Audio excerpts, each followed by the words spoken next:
That fresh morning. That fresh morning.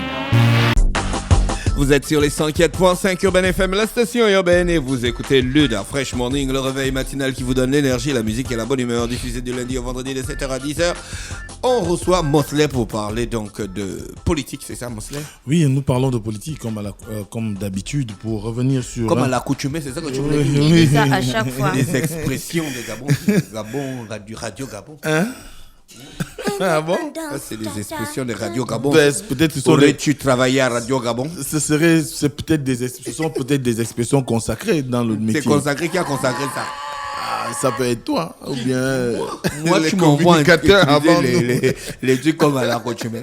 Ça veut dire quoi à l'accoutumée? Même toi-même. Comme d'habitude. Bah non, Comme souvent. Non. Comme très souvent. Voilà. Une coutume, c'est pas une habitude. Donc, on va parler de politique, comme on l'a dit tout à l'heure, et pour parler de la première session ordinaire du Parlement, notamment qui s'est déroulée le lundi dernier. Vous savez que selon la Constitution, le tout premier lundi du mois de mars doit coïncider avec la rentrée parlementaire, qui stipule la fin de l'intersession, donc les vacances pour les parlementaires, les vacances de fin d'année pour les parlementaires. Donc, aussi bien l'Assemblée nationale que le Sénat ont fait cette rentrée parlementaire le lundi dernier. Et en matinée, on a eu la rentrée de l'Assemblée nationale et l'après-midi, celle du Sénat, comme on a souvent eu pour habitude de l'observer au niveau national. Et bien, cette rentrée est souvent qualifiée, du moins cette première session, est souvent qualifiée de session ordinaire pour l'examen des textes de loi, parce que c'est à ce moment-là qu'on étudie les différents textes de loi proposés par le gouvernement. Et vous savez que actuellement, il y a certainement eu au niveau de la table des parlementaires un certain nombre de textes de loi qui ont été mis en place par le gouvernement pour plus ou moins, parler du fonctionnement de l'État, de la réorganisation d'un certain nombre de services, pour pouvoir faire en sorte qu'on puisse atteindre une situation d'optimisation du cadre juridique. Et vous savez qu'il y a eu également beaucoup de conseils interministériels qui sont déroulés, et certainement qu'il y a eu un certain nombre de propositions de loi qui doivent être examinées par les parlementaires. Mais ce qui nous intéresse, nous, évidemment, pour cette rentrée, c'est qu'il y a souvent le discours du président de l'Assemblée nationale et le discours inaugural du président du Sénat qui sont souvent attendus, parce que ces discours, parfois, relatent ou remettent au goût du jour un certain nombre d'informations qui sont souvent très aux attentes des populations, mais aussi qui traitent de l'état de la nation ou encore de la situation démocratique dans notre pays. Et effectivement, tout comme tout le monde s'y attendait, au niveau de l'Assemblée nationale, il s'est agi pour le président Faustin Boukoubi de revenir sur l'actualité, mais également de parler du fonctionnement de l'État de manière générale. En ce qui concerne l'actualité, il est revenu sur les questions liées aux enlèvements qu'on a connus récemment, et a incité le Premier ministre qui a représenté le chef de l'État à cette occasion, à pouvoir faire en sorte qu'il y ait une mise en place d'un certain nombre de mécanismes d'alerte qui permettraient à ce que, au niveau de notre pays, lorsqu'il y a une situation comme celle-là, eh bien, qu'on puisse arriver à pouvoir recevoir des alertes automatiquement, comme ça se passe dans d'autres pays. Ensuite, il y a eu la question de la sortie du président du groupe parlementaire. Je sais que dès cet instant, lorsqu'on en parle, tout de suite, il y a quand même des regards qui viennent, parce que c'est de l'acharnement. Voilà, on a l'impression que c'est de l'acharnement, mais c'est de l'actualité. Parce que, il faut le dire, les parlementaires ne pouvaient pas faire autrement, notamment ceux de l'Assemblée nationale. Et je vous avais dit lundi que les collègues de Martin Mabala ne pouvaient pas ne pas lui poser un certain nombre de questions, étant donné qu'au moment où il a fait sa sortie, ils étaient en situation de vacances, qui sous-entend qu'ils devaient au moins, plus ou moins les consulter pour pouvoir faire cette communication. Mais il se trouve qu'il a fait cette communication, mais au niveau de l'Assemblée nationale, lorsqu'il s'est agi de cette rentrée, eh bien, on a quand même pu déceler un certain nombre de personnalités qui n'étaient pas suffisamment convaincus du bien fondé de cette sortie, parce que beaucoup ne comprenaient pas ce qui l'avait motivé, comme je le disais lundi ici. Et effectivement, le président de l'Assemblée nationale, Faustin Boukoubi, parce qu'il fallait bien qu'il s'exprime sur cette sortie et sur cette actualité, a eu à faire montre d'une certaine dextérité en ce qui concerne la lecture du cadre juridique, donc notamment lié à la Constitution. Il a pratiquement fait un cours de droit constitutionnel aux députés qui étaient présents, mais ceux qui étaient présents comprenaient exactement qu'il s'agissait pour lui de rappeler au président du groupe parlementaire PDG à l'Assemblée nationale quelles étaient les missions des parlementaires, du moins des élus nationaux envoyés à l'Assemblée nationale par les populations. Leur engagement n'était pas, du moins le mandat qu'ils ont des populations n'est pas celui de venir servir de caisse de résonance de soutien pour X ou Y, quoi que on soit du même bord. Il a dit ça. Non, c'est pas ce qu'il a dit. Ça, c'est mon analyse. Dans ces mots-là. Pas dans ces mots-là, bien sûr. Et vous savez très bien que si on doit reconnaître à Faustin Boukouyi quelque chose, c'est qu'il est très, très habile dans le maniement de la langue. Voilà, il est très habile en ce qui concerne. Et non de la lame.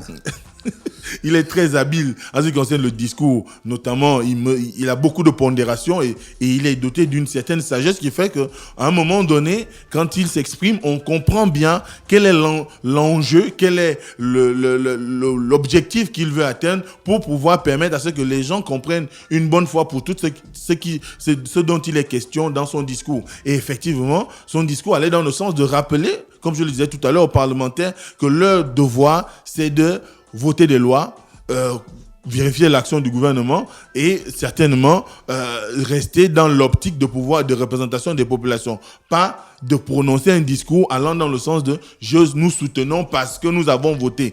C'était pas ça, c'est pas la mission première des députés. Et dès cet instant, tout le monde dans l'Assemblée... Il est allé dans ton sens. Là. Comment ? Il est allé dans ton sens. Je ne sais pas s'il allait dans mon sens. Est-ce que c'est son sens? Non, c'est pas mon sens. Je crois qu'il a certainement compris aussi que dans la population, personne n'a réellement pu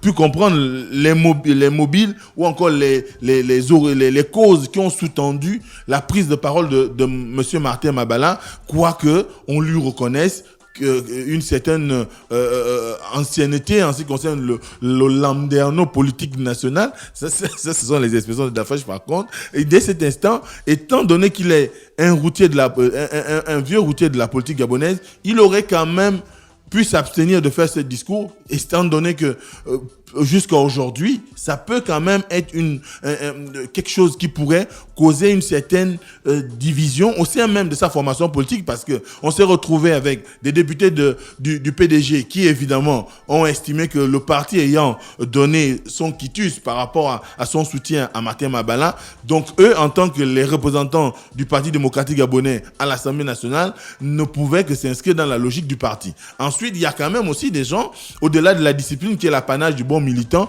qui estiment que eux, n'ayant pas été consultés, ne voyant pas le bien ou le bien fondé ou encore des mobiles urgents ou encore constatant que la sortie n'était pas de nature à pouvoir plus ou moins apporter quelque chose de concret qui permettrait à ce qu'on puisse avoir une lecture de la situation du moment, eh bien, ils auraient préféré que Martin Mabala s'abstienne de faire ce discours. Donc, c'est tout ce qui a tourné autour de la prise de parole. Évidemment, le président de l'Assemblée nationale n'a pas manqué de rappeler au gouvernement ses missions qui sont celles de pouvoir traduire en acte les actions du chef de l'État, du moins les engagements que le chef de l'État a eu à prendre vis-à-vis des populations pour pouvoir faire en sorte que on puisse avoir au moins une lecture qui soit cohérente avec les discours qui sont proposés à longueur de journée par les acteurs politiques, notamment venant du gouvernement. Donc c'était là plus ou moins le concentré de ce qui s'est passé à l'Assemblée nationale. Au niveau du Sénat,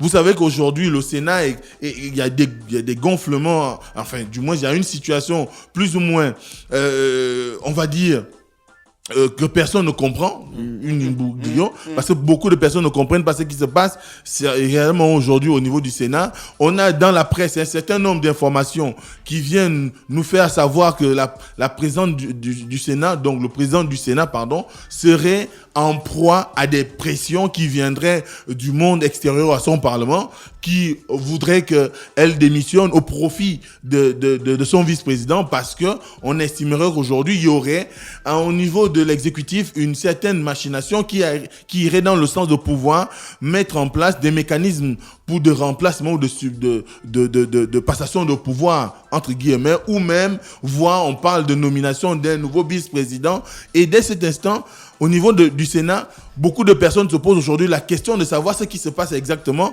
Est-ce que Madame Lucie Milébou-Aubusson, épouse Mboussou, a subi réellement de véritables pressions devant l'amener à démissionner de son poste au niveau du plateau du Sénat? C'est comme ça qu'on appelle le siège au Sénat. Donc, au niveau du plateau, on ne sait pas. Mais toujours est-il qu'il y a ces informations qui fusent dans la presse. Il y a des commentaires qui sont là. Il y a même eu, tu parlais tout à l'heure de Jonas Moulenda, quoique ça ne soit peut-être pas quelqu'un qu'on pourrait prendre de prime abord, mais n'empêche qu'aujourd'hui, beaucoup de personnes le suivent et beaucoup de personnes essayent parfois d'analyser les faits et les dire.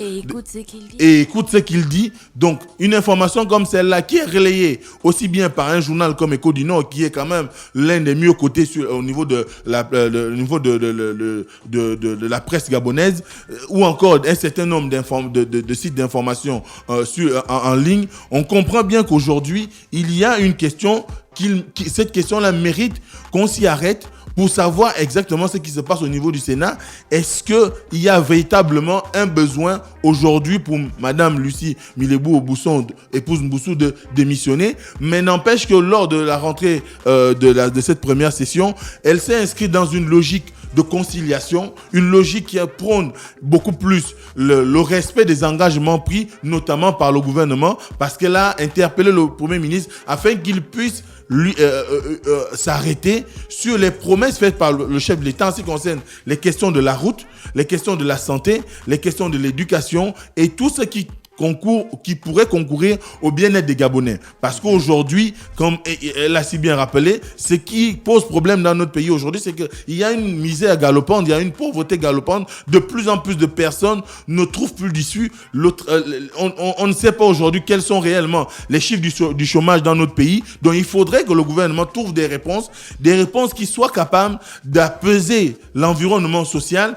d'apaiser le climat même politique, parce qu'aujourd'hui, vous verrez que au niveau politique, il y a aussi des situations qui font qu'à un moment donné, on a comme l'impression qu'il y a quelque chose de latent que personne ne peut prévoir quand elle va exploser, mais n'empêche qu'il est du ressort du gouvernement aujourd'hui de travailler à faire en sorte qu'il y ait un engagement réel pour régler, du moins de façon efficiente, un certain nombre d'attentes des Gabonais. Et évidemment, elle a également abordé la question du mandat des sénateurs. Vous savez que le mandat des sénateurs va prendre fin en 2021. Alors aujourd'hui, comme je le disais également, là aussi, il y a des discours. Il y a certains qui estiment que de ce qui est dit sur l'éventualité de sa démission, il pourrait y avoir un raccourcissement du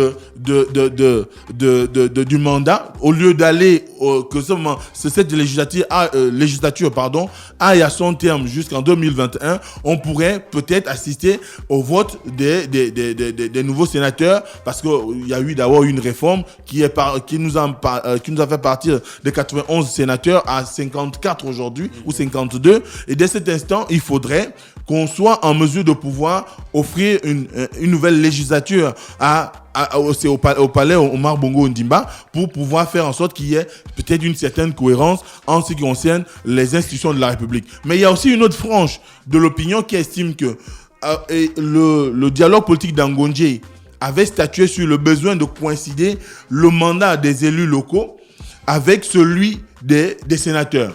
Donc, dès cet instant, il serait mieux, puisque le mandat des élus locaux actuels va prendre fin en 2023, il serait souhaitable que à la date de 2021, du moins la date qui est connue et qui est retenue pour la fin de ce mandat-là en 2021, qu'on prolonge comme on l'avait fait, par exemple pour les députés, pour permettre à ce qu'ils puissent... Pour équilibrer les choses. Voilà, pour équilibrer les choses, pour que finalement, on puisse démarrer avec un nouveau cycle, même si aujourd'hui il y aurait...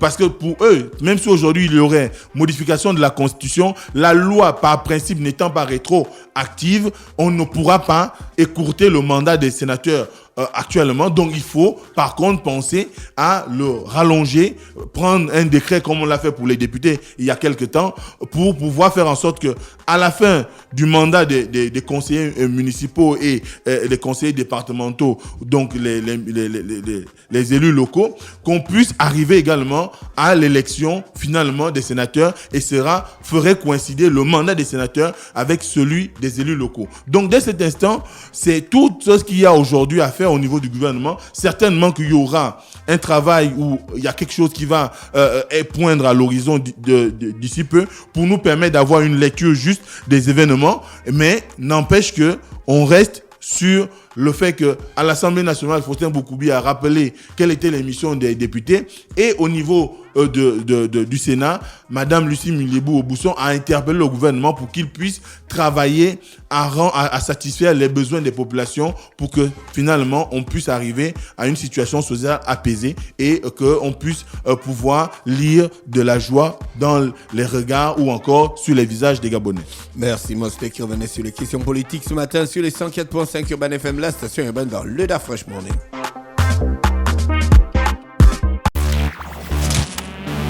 Da Fresh Morning.